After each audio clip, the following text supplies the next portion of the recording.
Praise the Lord, ஹல்லேலூயா. கிறிஸ்துவுக்குள் பிரியமானவர்களே, இந்த அருமையான காலை வேளையிலும் தேவ சமூகத்துக்கு வந்த உங்கள் ஒவ்வொருவரையும் இயேசுவின் இணையற்ற நாமத்தினாலே அன்பின் வாழ்த்துக்கள். இந்த நாளிலும் சங்கீதம் 86 சங்கீதம் 17 வசனத்தை அடியேன் வாசிக்கிறேன். கர்த்தாவே, நீர் எனக்கு துணை செய்து என்னை தேற்றுகிறதை என் பகைஞன் கண்டு வெட்கப்படும்படி எனக்கு அனுகூலமாக ஒரு அடையாளத்தை காண்பித்தருளும். ஆமென், ஹல்லேலூயா. கர்த்தாவே, எனக்கு ஒரு அனுகூலமான அடையாளத்தை நீங்கள் காண்பித்தருளுங்க ஆண்டவரேன்னு சொல்லி தாவீது இந்த வேளையில ஜெபிக்கிறார். ஆமென், ஹல்லேலூயா.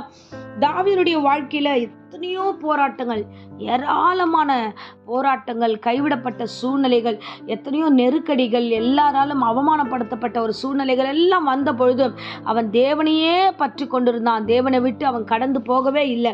அவன் சொல்லுகிறான், ஆண்டவரே, என்னை சுற்றி எல்லாரும் என்னை பலவீனப்படுத்துகிறாங்க, எல்லாரும் எனக்கு ஒரு நெருக்கத்தை கொடுக்குறாங்க, ஆனாலும் நீர் என் கூட தான் இருக்கிறீங்கன்றத இந்த ஜனங்க முன்னாடி எனக்கு காண்பி தரலுங்க ஆண்டவரே அப்படின்னு சொல்லி அவன் ஜெபிக்கிறான். அந்த ஜெபத்துக்கு மேல் வசனத்தை பார்த்தீங்கன்னா, தேவனே, என்னை சுற்றி யார் தெரியுமா இருக்கிறா?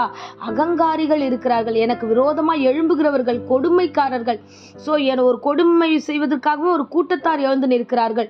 ஆண்டவர், இவங்களுக்கு முன்பதாக என்னை ஆண்டவரை நீர் ஆசீர்வதித்து நீர் என் கூட தான் இருக்கிறீர் என்பதை காண்பித்தரலும் என்று அவர் ரெக்வஸ்ட் பண்ணி ஆண்டவர்கிட்ட ஜெபிக்கிறத நம்மளால பார்க்க முடியுது. பாருங்க, தாவீது எவ்வளோ துக்கத்துல இருந்தா இந்த மாதிரி ஜெபித்திருப்பார், இந்த மாதிரி தேவ சமூகத்தில் ஒப்பு கொடுத்திருப்பார். பார்த்தீங்கன்னா அந்த வசனமே சொல்லுகிறது, தாவீதின் விண்ணப்பம். தாவீது விண்ணப்பம் பண்ணி ஜெபிக்கிற ஆண்டவரிடத்துல இந்த சூழ்நிலையில இருக்கிற நீர் எப்படிப்பட்டவர்னா, மன உருக்கமும் இரக்கமும் நீடி சாந்தமும் பூரண கிருபையும் உள்ள சத்தியமுள்ள தேவன் நீர். நீர் எங்கள் மீது நோக்கமா இருங்க, எங்க மேல கவனமா இருங்க, எனக்கு ஒரு அனுகூலமான காரியத்தை நீங்க செய்ய வேண்டும், ஏன்னா என் சத்துருக்கள் எனக்கு முன்பதாக பெருகி இருக்கிறார்கள் என்று அவன் சொல்லி இந்த வேளையில ஜெபிக்கிறான். ஹல்லேலூயா. ஸோ இந்த மாதிரியான சூழ்நிலையில ஒருவேளை நம்ம கடந்து இருக்கலாம். பாருங்க, நமக்கு விரோதமாக உருவாக்கப்படுகிற ஆயுதங்கள் நிறைய உண்டு. அந்த நிறைய ஆயுதங்கள் தான் வாய்க்காதே போகும், ஆனால் ஆயுதங்கள் வாய்க்கும். நமக்கு விரோதமாக கூட்டம் கூட்டப்படும், நமக்கு விரோதமாய் தவறுதலான வார்த்தைகள் பேசப்படுவார்கள். ஸோ அந்த அகங்காரிகளும் கொடுமை செய்கிறவர்களும் நம்மளை சுற்றி இருக்கத்தான் செய்வாங்க. ஆனால் தாவீது எப்படி ஜெபித்தானோ அதே போல, தேவரீர் எனக்கு என்னோடு கூட இருங்க, அப்போ ஜனங்க பார்க்கணும்னு சொல்லும்போது கர்த்தராகிய தேவன் அவனோடு இருந்ததை அந்த ஜனங்கள் காண்பிக்கத்தக்கதாய் கர்த்தர் தாமே தாவீதை ஆசீர்வதித்தார். ஆமென், ஹல்லேலூயா. தாவீதுடைய காரியங்கள் எல்லாம் சாதாரணமாக நம்ம எடுத்துக்கொள்ளவே முடியாது. ஏன்னா ஒரு சூழ்நிலையில் 1 சாமுவேலில் பார்த்தீங்கன்னா, அவனோடு கூட அவங்க கூட வந்த ஜனங்க, நான் உங்க கூட தான் இருப்பேன், நாங்கள் அப்சலோமோடு உங்களுடைய பிள்ளையோடு இருக்க மாட்டோம், உங்க கூட தான் இருப்பேன்னு சொல்லி வந்த ஜனங்களே திரும்புகிறாங்க. திரும்பி என்ன தெரியுமா சொல்லுகிறாங்க? கல் எடுத்து தாவீதை அடிக்க வேண்டும் என்று ஒரு சூழ்நிலையில் வருகிறார்கள். ஆமென், ஹல்லேலூயா. இப்போ இப்படிப்பட்ட ஒரு சூழ்நிலையில் ஜனங்களுக்கு மத்தியில் அவாய்ட் பண்ணப்பட்டு சொந்தத்துக்கு மத்தியில் தள்ளப்பட்ட இந்த தாவீதை தான் கர்த்தர் தமக்காக தெரிந்து கொண்டார். ஆமென், ஹல்லேலூயா. அவனை இஸ்ரவேலின் மேல் ராஜாவாக கர்த்தர் நிலைநிறுத்த பண்ணார். அவன் ராஜ்ய பாரத்தை கர்த்தர் தாமே 40 ஆண்டுகளும் ஆண்டவர் ஆசீர்வதித்து அவனை நடத்தினார். ஆமென், ஹல்லேலூயா. ஸோ இந்த நாட்களில் இந்த மனநிலைமையோடு யாராகிலும் இருந்தா தேவ சமூகத்தில் ஒப்பு கொடுங்க. ஆண்டவரே, எனக்கு ஒரு அடையாளத்தை காண்பீங்க, இந்த ஜனங்களுக்கு முன்பதாக நீர் என்னோடு இருக்கிறீர் என்பதை காண்பீங்கன்னு சொல்லி நீங்கள் ஜெபிக்க ஆரம்பிக்கும் போது கர்த்தர் அடையாளத்தை காண்பிப்பார். தாவீதுக்கு ஆண்டவர் மகிமையை கொடுத்தார், ஆசீர்வாதத்தை கொடுத்தார், அவன் கையில் ராஜ்யத்தை கொடுத்தார். ஆண்டவர் ராஜ்யத்தை எடுத்துக்கொண்டு தாவீது 40 ஆண்டுகளாக அவன் நல்ல ஆட்சி செய்ததை ஜனங்கள் கண்டார்கள். ஆமென். அதே சத்துருக்கள் திரும்பி வந்தார்கள்.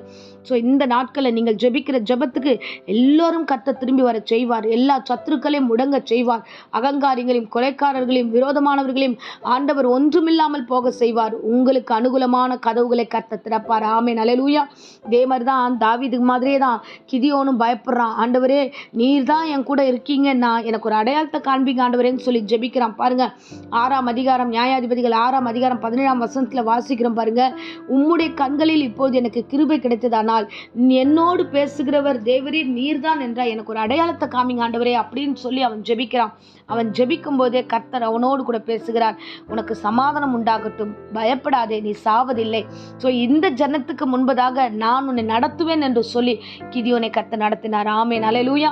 என் அன்பு பிள்ளைகளே, நீங்கள் பயப்படாதீங்க, உங்களுக்கு அனுகூலமான கதவுகள் திறக்கப்படும்.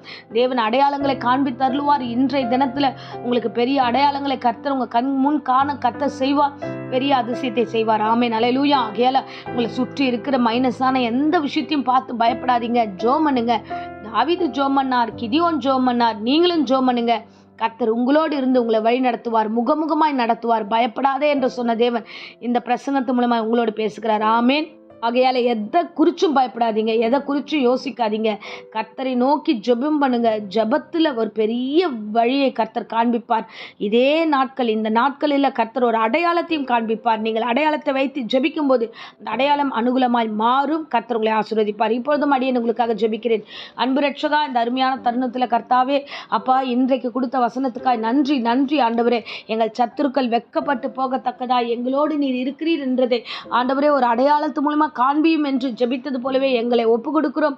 எங்கள் பிள்ளைகளுடைய ஜெபத்தை ஆண்டவரே ஏறெடுங்க. அநேகருக்கு முன்பதாக என் பிள்ளைகளை சாட்சியா நடத்தும். இவர்களோடு நீர் இருக்கிறீர். இவங்க படிக்கிற இடத்துல இவங்களோடு இருக்கீங்க, வேலைக்கு போற இடத்துல இவங்களோடு இருக்கீங்க, ஊழியத்தில் இவங்களோடு இருக்கீங்க என்பதை அநேகர் காணத்தக்கதாக ஒரு அற்புதங்களை காண செய்து ஆசீர்வதித்து வழி நடத்தும். கர்த்தருடைய கரம் கூடவே இருக்கட்டும். நல்ல ஜெபித்து ஜெயம் பெற்றுக்கொள்ள கிருபை தாங்க, ஆசீர்வதியும். இப்போதும் கர்த்தாவே ஆண்டவரே, வியாதியோடு இந்த வேளையில யாராலும் ஜெபம் பண்ணிட்டு இருந்தா வியாதி விக்கினங்கள் பலவீனங்கள் இயேசு நாமத்தில் நீங்கி போகட்டும். பூரண சுகத்தையும் ஆரோக்கியத்தையும் கர்த்தர் கட்டளையிட்டு ஆசீர்வதித்து வழி நடத்துவீராக. இம்மட்டும் காத்ததுக்காய் நன்றி. இனியும் காத்துக்கொள்ளும். இயேசுவின் நேற்று நாமத்தில் ஜெபித்து ஆசீர்வதிக்கிறேன் ஜீவனுள்ள நல்ல பிதாவே. ஆமேன், ஆமேன். Praise the Lord. God bless you.